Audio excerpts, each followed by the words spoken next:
Sponsored by RxCardClub.com.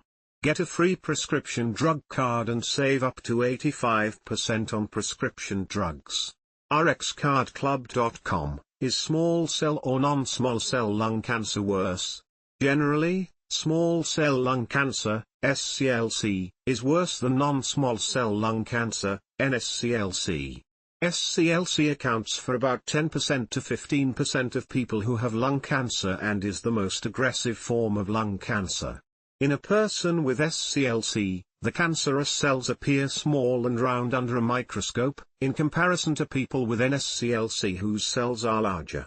SCLC usually starts in the breathing tubes, bronchi, and although the cells are small, they grow very quickly and create large tumors. 95% of people who develop SCLC have a history of smoking.